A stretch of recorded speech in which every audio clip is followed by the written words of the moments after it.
दोस्तों नमस्कार। प्रधानमंत्री नरेंद्र मोदी भाषण दे रहे थे और बीच भाषण में ही वॉकआउट करता हुआ विपक्ष दिखाई दिया। लेकिन सवाल उठता है, क्या संसद के अंदर भी भेदभाव होता हुआ दिखाई दे रहा है? रूल्स किसी के लिए कुछ और हो जाते हैं, किसी और के लिए कुछ और हो जाते हैं। दरअसल मैं बात करूंगा राहुल गांधी की। प्रधानमंत्री के स्पीच में अगर बात की जाए, विपक्ष वॉकआउट करता हुआ दिखाई दिया क्योंकि विपक्ष को मौका नहीं मिल रहा था बोलने का। विपक्ष लगातार ये कहता हुआ दिखाई दे रहा था कि मुझे बोलने का मौका दिया जाए, रिक्वेस्ट करता हुआ दिखाई दे रहा था, लेकिन स्पीकर ने देखना तक सही नहीं समझा।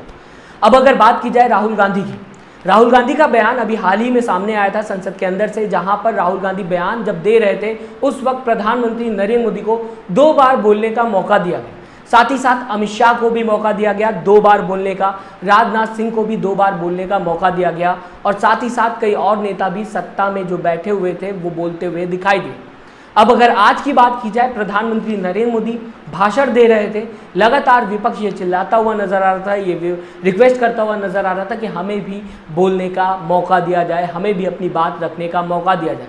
प्रधानमंत्री नरेंद्र मोदी अर्थव्यवस्था पे बात करते हुए दिखाई दे रहे थे, विकास पे बात करते हुए दिखाई दे रहे थे, बता रहे थे कि किस तरीके से बीजेपी सरकार आने वाले वक्त में विकास का नया मॉडल जो है वो खड़ा कर देगी। इस बीच विपक्ष अपनी बात रखना चाहता था, बताना चाहता था सच्चाई, जो विपक्ष का काम है, लेकिन विपक्ष को बोलने का मौका नहीं मिला। अगर राहुल गांधी के भाषण में सबको बोलने का मौका दिया जा सकता है, तो प्रधानमंत्री नरेंद्र मोदी जब बात करते हैं, जब भाषण देते हैं संसद के अंदर, उस वक्त विपक्ष के लीडर को बोलने का, अपनी बात रखने का मौका क्यों नहीं दिया जाता? अगर रूल है तो दोनों के लिए रूल है, अगर रूल नहीं है तो दोनों के लिए रूल नहीं है।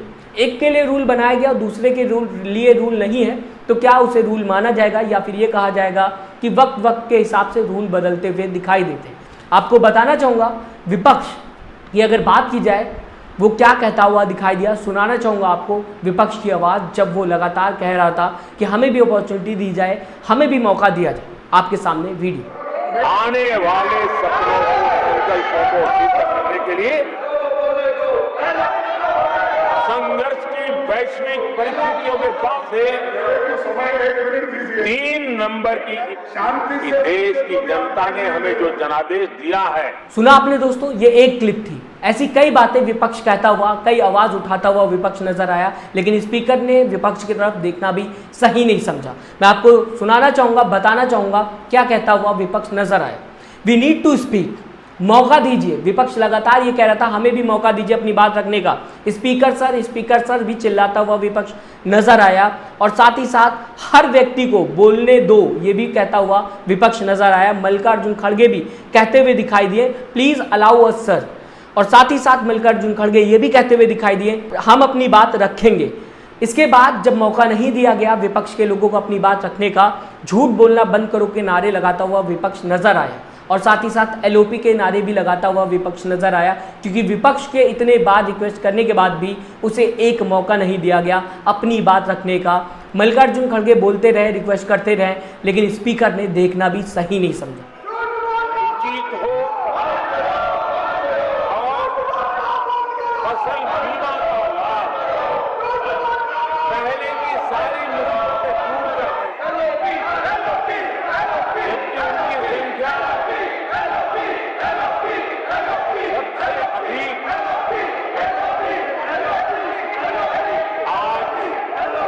राहुल गांधी ने कई टॉपिक्स उठाए थे जब वो लोकसभा में बोलते हुए नजर आ रहे थे। आज प्रधानमंत्री नरेंद्र मोदी ने शायद मणिपुर की इसलिए बात की क्योंकि राहुल गांधी मणिपुर का टॉपिक उठाते हुए नजर आए। आज प्रधानमंत्री नरेंद्र मोदी ने किसानों की भी बात की। राहुल गांधी ने किसानों का टॉपिक उठाया था। आज प्रधानमंत्री नरेंद्र मोदी बताने की कोशिश कर रहे थे कि बीजेपी सरकार ने किसानों के लिए कितना कुछ किया है, किसानों को कितना फायदा दिया है, किसानों का कितना कर्ज माफ किया है। ये प्रधानमंत्री नरेंद्र मोदी अपने भाषण में बताने की कोशिश कर रहे थे। हालांकि हम सब ने देखा है किसान आंदोलन होते हुए, वो भी 2 बार। देश का सबसे बड़ा आंदोलन बन गया किसान आंदोलन।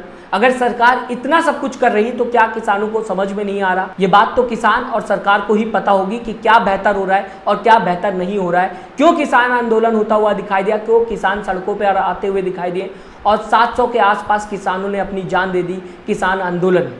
प्रधानमंत्री नरेंद्र मोदी बताने की कोशिश कर रहे हैं कि हमने किसानों के लिए बहुत कुछ किया। आप मुझे कमेंट बॉक्स में ज़रूर बताइएगा। फिर किसान आंदोलन क्यों हुआ, किसान क्यों आवाज़ उठाते हुए दिखाई दिए, किसानों ने अपनी जान क्यों दे दी, अगर बीजेपी सरकार में इतना सब कुछ किसानों के लिए हुआ है। साथ ही साथ मणिपुर पे भी बात करते हुए प्रधानमंत्री नरेंद्र मोदी दिखाई दिए, बताने की कोशिश की कि अब मणिपुर में शांति आते हुए दिखाई दे रही है। काफ़ी टाइम हो गया, मणिपुर जलता हुआ कई महीनों तक दिखाई दिया। इंटरनेशनल स्टेज से भी रिक्वेस्ट की गई प्रधानमंत्री नरेंद्र मोदी को, और साथ ही साथ कई और बार प्रधानमंत्री नरेंद्र मोदी की रिक्वेस्ट की गई। विपक्ष जाता हुआ दिखाई दिया, विपक्ष प्रेशर बनाता हुआ दिखाई दिया। इसे लेकर राहुल गांधी ने संसद में आवाज़ उठाई थी कि हमने हर एक प्रयास किया ताकि मणिपुर में फिर से एक बार शांति आ पाए। आज प्रधानमंत्री नरेंद्र मोदी बताने की कोशिश कर रहे थे कि अब शांति आते हुए दिखाई दे रही है मणिपुर। तो ये राहुल गांधी की स्पीच का कहा जा सकता है नतीजा है, जो प्रधानमंत्री नरेंद्र मोदी मणिपुर पे साथ ही साथ किसान पे भी बात करते हुए दिखाई दी। अब अगर बात की जाए, आज जब प्रधानमंत्री नरेंद्र मोदी भाषण दे रहे थे उस वक्त विपक्ष लगातार चिल्ला रहा था दोस्तों, लेकिन स्पीकर ने ध्यान देना तक नहीं सही समझा। आधी घंटे बाद जब वॉकआउट करता हुआ विपक्ष दिखाई दिया, तब जाकर स्पीकर को होश आया, तब जाकर जगदीप धनखड़ ने बातें रखी अपनी, बताने की कोशिश की। I have to go by rules, please take your seat, ये बातें जगदीप धनखड़ ने कही जब विपक्ष अपनी सीट से उठ गया और वॉकआउट करने के लिए तैयार हो गया, बाहर जाने के लिए तैयार हो गया। तब जगदीप धनखड़ बताने की कोशिश कर रहे थे कि मुझे रूल्स के हिसाब से चलना है और साथ ही साथ अपनी सीट पे आप बैठे रहें। सोचिए, आधी घंटे से लगातार रिक्वेस्ट कर रहा था विपक्ष, लगातार ये कह रहा था कि सर हमें मौका दीजिए, लेकिन उस वक्त देखना भी सही नहीं समझा गया, कुछ भी बोलना सही नहीं समझा गया। लेकिन जब विपक्ष जाता हुआ दिखाई दिया, उस वक्त बताने की कोशिश की गई कि हमें रूल्स के हिसाब से चलना है। क्या विपक्ष की आवाज़ पहले नहीं सुनी जा सकती थी? क्या विपक्ष लगातार जो चिल्ला रहा था, एक भी बार रिप्लाई नहीं करना सही था जगदीप धनखड़ का? और बाद में जब विपक्ष चला गया तो वही जगदीप धनखड़ बताने की कोशिश कर रहे थे कि कैसे विपक्ष ने संविधान के खिलाफ काम किया, कैसे रूल ब्रेक किए। उस वक्त स्पीकर के पास मौका भी आ गया, उस वक्त स्पीकर बोलते हुए भी दिखाई दिए, लेकिन जब रिक्वेस्ट लगातार की जा रही थी विपक्ष की तरफ से, उस वक्त जगदीप धनखड़ की तरफ से एक भी बयान, एक भी बात सामने नहीं। आप कैसे देखते हैं दोस्तों, हमें कमेंट करके ज़रूर बताइएगा। प्रधानमंत्री नरेंद्र मोदी जब बोलते हैं तो विपक्ष के लीडर को बोलने का, अपनी बात रखने का मौका नहीं दिया जाता। दूसरी तरफ राहुल गांधी जब बात करते हैं, भाषण देते हैं संसद के अंदर, उस वक्त हर किसी को मौका मिलता है और हर कोई बोलता हुआ दिखाई देता है। अगर रूल है तो सबके लिए है, अगर रूल नहीं है तो किसी के लिए भी रूल नहीं है। अलग अलग इंसान के लिए अलग अलग रूल होना क्या संसद के अंदर सही है? अपनी राय ज़रूर दीजिएगा, मैं बताएगा आप पूरी खबर को किस तरीके से देखते हैं। साथ ही साथ चैनल को सब्सक्राइब और वीडियो को लाइक करना ना भूलिएगा दोस्तों। अपना ख्याल रखिएगा, नमस्कार।